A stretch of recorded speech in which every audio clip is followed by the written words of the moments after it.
America में election की चर्चा जोरों शोरों से। एक तरफ डेमोक्रेटिक पार्टी से कमला हैरिस प्रेसिडेंट पद के लिए लड़ रही है, वहीं दूसरी तरफ से उनके अपोनेंट रिपब्लिकन पार्टी से डोनाल्ड ट्रंप। आमतौर पर अमेरिका के इलेक्शन बड़े साफ दिखते हैं कि डायरेक्ट कैंडिडेट को चुना जाता है प्रेसिडेंट पद के लिए, लेकिन ऐसा नहीं है। एक आम अमेरिकी एक बार में करीब 3 से 4 वोट डालता है। जी हाँ, एक साथ 3 से 4 वोट अलग अलग चीजों के लिए। वहीं केवल ये चीज निर्णय नहीं करती कि आपको वोट ज्यादा है तो आप जीत जाएंगे। यहाँ पर एक इलेक्टोरल कॉलेज की प्रोसेस होती है जो कि डिसाइड करती है आप चुनाव जीते हैं या नहीं। तो आइए समझने की कोशिश करते हैं इस वीडियो में कि अमेरिका में चुनाव किस तरीके से होता है। 240 million people are voting in this year's election. But In most democracies, elections are pretty simple. Voters vote, the candidate with the most votes wins, or the party with the most votes wins and appoints its leader to govern. But that is not how it works in the United States. American elections are decided not by the national popular vote, but बात अब अमेरिकी चुनाव की करेंगे कि America की सरकार से भारत को फर्क पड़ता है। तो इस बार डोनाल्ड ट्रंप और कमला हैरिस किसकी जीत भारत के लिए ज्यादा फायदेमंद होगी? आमतौर पर अमेरिका में चुनाव की तैयारी करीब 1 से 1.5 साल पहले से चालू हो जाती है। वैसे तो अमेरिका में काफी सारी पॉलिटिकल पार्टी है, पर मुख्य रूप से 2 ही है जिन पार्टी से प्रेसिडेंट चुन के आते हैं। पहली डेमोक्रेटिक पार्टी और दूसरी रिपब्लिकन पार्टी। तो यहाँ हम अलग अलग स्टेजेस में समझेंगे कि चुनाव कैसे होते हैं। पहले चरण में पूरे अमेरिका में जो भी प्रेसिडेंट बनने की इच्छा रखता है वो अपने अपने नाम घोषित कर देता है और पूरे देश में इसका प्रचार करता है कि हमारी इच्छा है प्रेसिडेंट बनने की, कौन प्रेसिडेंट बनना चाहते हैं। आगे जाके हर स्टेट में ये डिसाइड होता है कि इतने सारे कैंडिडेट्स खड़े हुए इलेक्शन में तो हम किसको सपोर्ट करेंगे, और ये चीज डिसाइड करते हैं पार्टी के मेंबर्स। आसान भाषा में अगर हम समझे तो डेमोक्रेटिक पार्टी के जो मेंबर्स है या कोई बड़ा नेता है वो अपना नाम आगे करेगा और कहेगा कि इस बार मुझे प्रेसिडेंट बनने की इच्छा है और मैं ये बदलाव लेके आऊंगा। अब ये चीज पूरे देश के पार्टी के मेंबर डिसाइड करेंगे कि कौन व्यक्ति प्रेसिडेंट पद के लिए खड़ा होना चाहिए, और इस चीज के लिए जिस साल इलेक्शन होता है उस साल के फरवरी महीने से ही पार्टी के मेंबर्स के चुनाव होते हैं कि कौन प्रेसिडेंट पद के लिए खड़ा होना चाहिए। अब ये पार्टी के लिए उम्मीदवार है, ये 2 तरीके से चुने जाते हैं। पहला तरीका प्राइमरीज और दूसरा तरीका कॉकसेस। प्राइमरीज में एक आम तरीके से चुनाव होते हैं जहां एक पर्टिकुलर पार्टी के मेंबर्स वोट डालते हैं, जिसमें लाइन में लग के अपने पसंदीदा कैंडिडेट को चुनते हैं कि कौन इस पार्टी से लड़ेगा। दूसरा तरीका होता है कॉकसेस, जहां स्टेट के अंदर अपने हिसाब से छोटे छोटे ग्रुप बनाए जाते हैं हर शहरों में, जिसमें ये लोग एक जगह कहीं भी रेस्टोरेंट में, क्लब में, कैफे में इकट्ठा होते हैं और उसके बाद अपने हिसाब से छोटे छोटे ग्रुप बना लेते हैं और ये डिसाइड करते हैं कि हम किस कैंडिडेट को सपोर्ट करते हैं और कौन चुनाव में खड़ा होना चाहिए।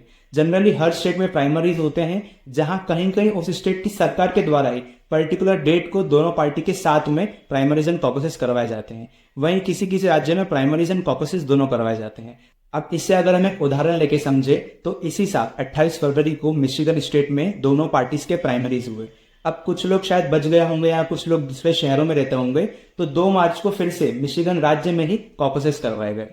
अब हर स्टेट में प्राइमरीज एंड कॉकसेस अलग अलग तारीख को करवाए जाते हैं। जैसे इस साल 3 फरवरी को साउथ कैरोलिना में डेमोक्रेटिक पार्टी के प्राइमरीज हुए जहां लोगों ने जो बाइडेन को चुना।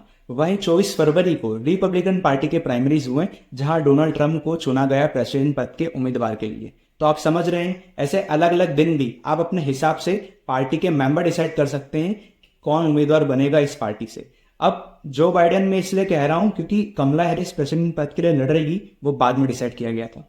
ये होने के बाद स्टेज 2 की बारी आती है जहां हर एक स्टेट में जहां जहां प्राइमरीज एंड कॉकसेस हुए हैं वहीं के लोगों के बीच से एक रिप्रेजेंटेटिव चुन के आता है। इसे ऐसे समझे कि इस साल 2024 में कैलिफोर्निया स्टेट में प्राइमरीज हुए जहां आप देख सकते हैं कि काफी सारे कैंडिडेट खड़े हुए हैं और काफी लोगों को वोट भी मिले हैं, लेकिन फाइनली डिसाइड क्या हुआ कि डोनाल्ड ट्रंप को प्रेसिडेंट बनना चाहिए।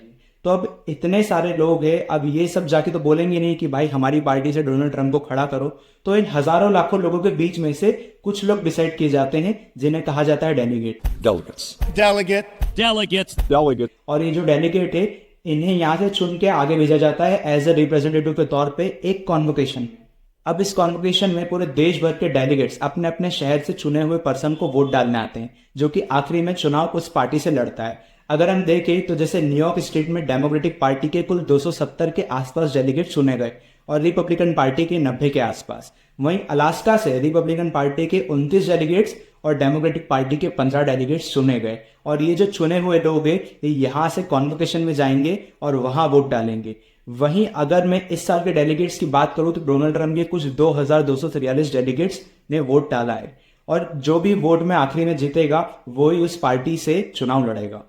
अब जब प्राइमरीज एंड कॉकसेस से डिसाइड हो गया कि कौन चुनाव लड़ेगा, तो बारी आती है इलेक्शन कैंपेनिंग की। अब इलेक्शन कैंपेनिंग तो बाकी देशों की तरह होता है, जहां कैंडिडेट हर स्टेट में जाके अपने लिए वोट मांगता है, लेकिन यहाँ पर एक टर्म यूज होती है जिसे कहा जाता है स्विंग स्टेट, और यहीं से फैसला होता है कि किसका पड़ रहा भारी election. On this swing state journey. Battleground state or swing state is a term you would have heard a lot when it comes to this election. You still see some of those swing states that are out there. So as new battleground state polling shows that Kamala Harris has effectively wiped out Trump's lead in all of the key swing states. Of all the swing states, it is the most valuable, with 19 electoral college votes at stake. अब swing state basically वो state है जहां पर किसी भी party का दबदबा नहीं। इसे ऐसे समझो कि कुछ ऐसी स्टेट होती है जहां पर पार्टी को पहले से पता होता है कि कुछ भी हो जाए इन स्टेट से तो हम जीत ही जाएंगे, लेकिन जो ऐसी स्टेट है जहां पर किसी का भी कोई भी जीत सकता है, किसी का भी पलड़ा भारी हो सकता है, तो उन स्टेट पर फोकस करना बहुत जरूरी होता है, और ऐसी स्टेट को कहा जाता है स्विंग स्टेट। अब कैंपेनिंग के बाद डेट आती है इलेक्शन की, और जैसे कि मैंने बताया था, अमेरिका में एक इंसान सिर्फ एक वोट डाल के नहीं आता है, वो एक बार में करीब 3 से 4 वोट अलग अलग चीजों के लिए डालता है। लेकिन उसके पहले इलेक्शन की डेट के ऊपर एक इंटरेस्टिंग फैक्ट जान लेना जरूरी है। अमेरिका में इलेक्शन की जो डेट होती है उसका एक बड़ा अजीब सा कानून है, जो कि ये है कि इलेक्शन नवंबर मंथ के फर्स्ट ट्यूसडे को होना चाहिए, मतलब पहले मंगलवार को। लेकिन उसके पीछे कंडीशन ये है कि वो फर्स्ट ट्यूसडे मंडे के बाद में आना चाहिए, मतलब अगर नवंबर की पहली तारीख को ट्यूसडे है तो वो नहीं माना जाएगा, उसके लिए एक सोमवार होना जरूरी है। तो एक बड़ा अजीब सा ट्रेडिशन है, इसके लिए हम एक अलग से वीडियो बना सकते हैं। पर खैर, मैं आगे बात करूं यूएसए की इलेक्शन की, तो वहां की संसद को कांग्रेस कहा जाता है। तो वहां की कांग्रेस यानी संसद के 2 हाउसेस होते हैं, हाउस ऑफ रिप्रेजेंटेटिव और दूसरा सेनेट। अब हाउस ऑफ रिप्रेजेंटेटिव के हर 2 साल में इलेक्शन होते हैं और सेनेट के हर 6 साल में, लेकिन सेनेट के 2 साल में 1/3 मेंबर्स यानी 33 मेंबर्स चेंज हो जाते हैं। तो हर 2 साल में अमेरिका में सेनेट के 33 मेंबर्स के भी इलेक्शन होते हैं। तो अब बात करते हैं इलेक्शन डे की। तो जब एक अमेरिकी वोट डालने के लिए जाता है तो वो थोक में वोट डाल के आता है। अब ऐसा मैं इसलिए कह रहा हूं क्योंकि वो पहले प्रेसिडेंट को वोट डालेगा, उसके बाद वाइस प्रेसिडेंट को वोट डालेगा, उसके बाद हर 2 साल में होने वाले हाउस ऑफ रिप्रेजेंटेटिव के इलेक्शन उनको वोट डालेगा, देन उसके बाद सेनेट के 33 लोगों को वोट डालेगा। और अभी कहानी यहाँ रुकी नहीं है, क्योंकि 11 ऐसे राज्य हैं जहां पर गवर्नर भी सेम डेट को ही चेंज किए जाते हैं, तो गवर्नर को भी वोट डालेगा। तो आप समझ रहे हैं, पहले president, vice president, house of representative, senate और फिर गवर्नर। तो ऐसे एक साथ 5 वोट एक आम अमेरिकी नागरिक डालता है एक ही समय पर। फिर यहीं से 2 साल बाद नवंबर के महीने में फर्स्ट ट्यूसडे को, जो कि मंडे के बाद में आना चाहिए, उस तारीख को हाउस ऑफ रिप्रेजेंटेटिव के और 33 लोग सेनेट के, उनको फिर से वोट डालो, और गवर्नर की इलेक्शन हो वो अलग। और अभी तक मैंने जितना ही बताया है उसमें से सबसे मेन चीज इलेक्टोरल कॉलेज तो भी आना बाकी है, जो कि अमेरिका इलेक्शन का पूरा गणित बिगड़ सकती है और जिसको काफी क्रिटिसाइज भी किया जाता है। 240 million people are voting in this year's election, but the US president is not chosen directly by the voters. It's not a popular vote. Instead, they're chosen by the Electoral College. Instead of voting directly for a president, Americans pick their leader through what is known as the Electoral College. American elections are decided not by the national popular vote, but what's known as the Electoral College, which for the US president isn't decided by the popular vote, but by something known as the Electoral College, a system that's been controversial since the beginning. हमने अभी तक देखा कि America के लोग direct president को चुनते हैं, लेकिन ऐसा नहीं है। यहाँ इलेक्टोरल काम आते हैं। इलेक्टोरल का मतलब पार्टी से लड़ने वाले कैंडिडेट, और ये स्टेट की पॉपुलेशन के हिसाब से किसी स्टेट में ज्यादा इलेक्टोरल कैंडिडेट होते हैं और किसी स्टेट में कम। जैसे कि कैलिफोर्निया स्टेट में ज्यादा आबादी है तो वहाँ 54 इलेक्टोरल वोट्स है, वहीं अलास्का जैसी कम आबादी वाले राज्य में केवल 3 इलेक्टोरल वोट्स है। इसे ऐसे समझ सकते हैं कि अब जब भारत में वोट डालने जाते हैं तो आप उस टाइम सांसद को चुनते हैं, और वही सांसद इलेक्टोरल कैंडिडेट है। अब अभी तक हमने जब इलेक्टोरल कॉलेज समझा तो बड़ा आसान लगा कि इलेक्टोरल कैंडिडेट्स को चुना जाता है और वही से ही फैसला होता है कि कौन प्रेसिडेंट जीतेगा। लेकिन यहाँ पर अभी एक ट्विस्ट बाकी है जिससे इसकी काफी आलोचना भी करी जाती है। उसके पहले अमेरिका में हम ये जान ले कि अमेरिका में 548 इलेक्टोरल कॉलेज वोट्स थे और आपको जीतने के लिए 270 वोट्स मिलना जरूरी है। ठीक है, अब यहाँ एक रूल चलता है जिसे हम कहते हैं विनर टेक्स ऑल। इसका मतलब कि अगर आप जीते तो सब आपका। अब मान लो कैलिफोर्निया में 54 इलेक्टोरल सीट से, और वहां से डोनाल्ड ट्रंप आधी सीट से 1 सीट ज्यादा जीत जाते हैं, तो बाकी सारी सीट्स डोनाल्ड ट्रंप की हो जाएगी। और यही चीज इलेक्शन का टर्निंग पॉइंट है। मतलब आप जीतते जीतते भी हार सकते हो अगर आपकी स्विंग स्टेट में एक आध भी ऊपर नीचे सीट हो जाए तो।